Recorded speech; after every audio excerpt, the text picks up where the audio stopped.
Good afternoon, guys. It's Saturday, April 16th. My name is Dave Coker, and this is Talking About Finance, where we talk about finance. And let's start to dive right in. We always start out by looking at the performance of the markets over the last week.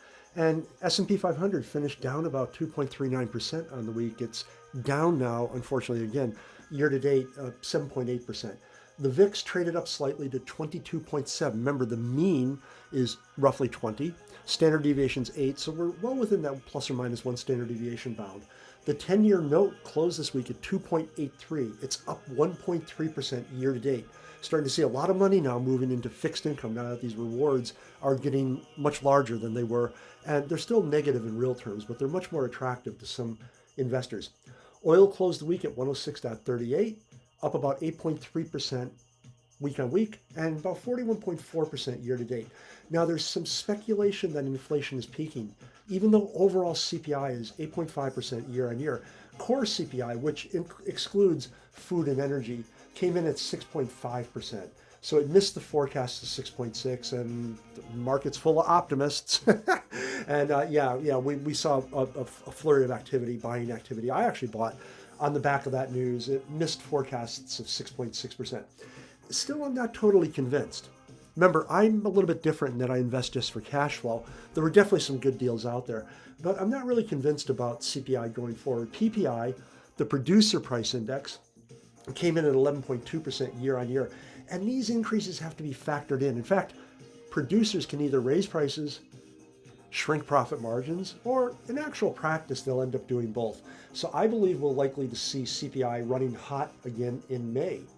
And this will be really interesting. In other news, we've got Q1 earnings season just starting. JP Morgan, Goldman, Morgan Stanley all reported last week, and their message was optimism, but a little bit of cautious. So we're going to have to see how this goes. We're expecting earnings growth this year across the S&P 500 of roughly 9.5%. Compare that to the last year's blistering 45% growth in earnings. And you can see why many of us expect market returns in the single digit this year. Still, as I mentioned, I'm fully invested, and I bought more dividend-paying stocks last week, and I'll continue to do so as cash flow allows. I've got the lowest cash holdings ever in recent memory. I got them thinking 25 years or so. I really can't believe how low I am on cash. As soon as money comes in from dividends, rents, paycheck, whatever, I invest it real fast in a variety of assets. And it just doesn't make sense to be holding cash in this macro. You got to be extremely, extremely careful about holding cash. But anyways, when we're investing, a reasonable question is, when are we going to be making our first million? When are we going to move beyond there? Let's take a look at Warren Buffett. And this, I'm not sure who dropped this in the channel. I know it's been making the rounds on Wall Street. And check this out. Buffett, at the age of 14, had a net worth of $5,000. He had some part-time jobs. Read a biography about him. He was making money. And yeah, he had a net worth of $5,000. And he didn't really breach $1 million until he turned 30. And then he just kept running up. And finally, at the age of 56, somewhere in between there, I think it was 55, I've read, he became a billionaire. And you can see how the wealth has really exploded over the past few years. Now, the key takeaway here, guys, is that investing is a long-term game. So you just got to be in it and hold on, and don't try to trade. You really have to avoid attempted trading. And I've belittled those people a great deal, and they don't like it. I do get PMs and things like that. I don't care. You're a day trader, a swing trader, you're not. You got a registered company, a limited company, you're doing it through a vehicle. I will consider you a trader, and then your performance is public record. But quite frankly, constantly hearing from people that took profits, and actually have the audacity to say they've never lost money in the market is just absurd. So you got to be in it for a long term to actually make money. Now, we're trying to get a leg up on the market. We're trying to anticipate what might be going on. This is a really interesting one about the shipper's view of available capacity. And you can see we're actually seeing capacity rising. So you might think that's good news. Is it good news? Well, maybe not when you start to see what's going on with tender activity for shipping. Tender activity is falling off the cliff. Absolutely amazing. It's dropped significantly in a very, very short period of time, roughly 1 month. You can see it's dropped down here about 35%, I believe. I ran the numbers earlier. It's a big, sharp drop, guys. And we're starting to see economic activity now, coincidentally enough, in the States slow. Flash GDP now, the flash GDP numbers are coming in single digit and closer to 1 than they were 5, 6, 7, 8, 9 It'll be interesting to see how this plays out. But take some defensive measures in the stock market. And once again, you really can't go wrong, I should say, with a dividend-paying stock. And it's all about trying to time where you're going to be putting money. Now, Gartner's got something called the Hype Cycle. And if you've never seen it, take a look at it. It's really interesting because the Gartner Hype Cycle talks about how new technologies tend to get hyped up. And we can see it playing out here with the metaverse. And I have to admit, I'm a little guilty of it because I do chat about it on my blog, FinTech Flash News. I do it solely because we're starting to see huge buying activity in virtual real estate. A lot of the FinTech firms are now moving into the metaverse, various metaverses. Of course, a key fault of existing metaverse technology is that I'm on Decentraland, for instance, and that's the only one I'm on. I can't transfer my presence or my assets to other virtual worlds, other metaverses. It'll be interesting to see what happens with this, though. As we said, we're sort of in the realm of the next new internet, people are claiming, and things like that. We'll see how far this goes. We hit the peak when Facebook had rebranded and they call themselves Meta. We'll have to see how this all actually goes forward. 2026 is the year I'm looking forward to, and that's when we're going to get interoperability standards. In other words, you can be on Decentraland and go to another metaverse, another virtual reality. It'll be interesting to see how this all plays out. Still, one thing that's a little annoying about politicians is now we're hearing in the States Mr. Biden and his administration are blaming US inflation on Mr. Putin. Well, sorry about that. We've talked about the sharp increase in the U.S. money supply in the past. And when you recklessly expand the U.S. money supply, don't be surprised if prices tend to follow. Now, guys, we've seen this, as Peru's mentioning here, we've seen this play out before. The only way they can fix it is to raise interest rates. And they're doing that. Unfortunately, that's going to drop the economy. And we do expect a stiff recession, a very, very severe recession.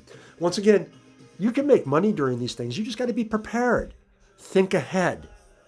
And that's certainly what I'm doing at this point. And you should be doing the same thing as well. So we know the interest rate hikes are coming, and we know historically what's happened when there's sharp increases in interest rates. But guys, it's okay because we're always going to have Bitcoin in the mix. Here's an interesting one. This came up, again, this is going through the city of London. We can see here when we got some data from Robinhood, we can see what they've got in terms of recurring purchases, automatic purchases. In other words, they've got stuff set up to just buy regularly. Bitcoin is number one by a mile compared to Apple, Ethernet, Tesla, all the way down to VTI or Microsoft at the other end of the equation. So it's interesting that these investors, and I'm hoping they're investing, I hope they're not trying to trade it. It's interesting that these investors are acquiring Bitcoin at a much higher rate than they are other stocks that are listed. Here's an interesting one that was floating around as well. Now, we know that every 4 years there's a halving with Bitcoin. In other words, the supply rate is cut by 50%. And you can see here, we've got epic, he's calling them epics here, which I'll go with, okay? So epic 1, 2, 3, 4. And you can see that if you consider each epic or halving cycle in its own, you can see that it comes from a low and it ends at a relative high. Certainly doesn't hit the peak, close at the peak, but it doesn't drop below that across the board for epic 1, 2, 3. And we're right in the middle of epic 4 right now. And yeah, we'll see what happens here. It reminds me a great deal of the Bitcoin winter that we went through in 2017, 2018 really, when Bitcoin just went sideways for about a year. It just went sideways. I was buying regularly back then. Hopefully you were as well, because the only way to really win this game is not to try to trade it. Don't do that. Just buy it. Dollar cost averaging works. Every week I buy the same amount of Bitcoin. And one thing that I didn't reveal, I think I mentioned it last week, but some people were surprised when I mentioned I've been doing this for about a year as well, is I've been buying Ripple. Every week, buy Bitcoin, I buy Ripple. I just don't talk about Ripple so much. And somebody asked me in a message, why am I buying Ripple, blah, blah, blah. And I just had to point out that if you go back to 2013, 2014, Ripple was it was the crypto with the biggest market cap, much bigger than Bitcoin or Ethereum as well. And it's bounced around since then.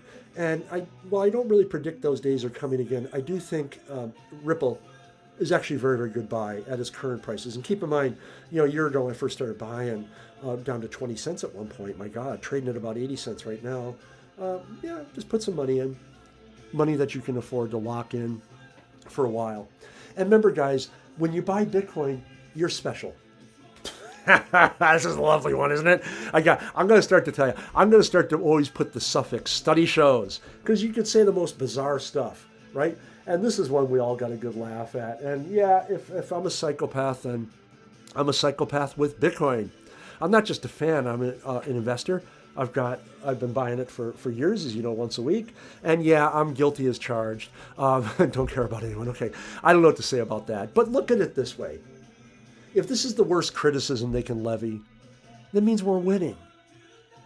That's exactly how I feel about it. So let them say what they want.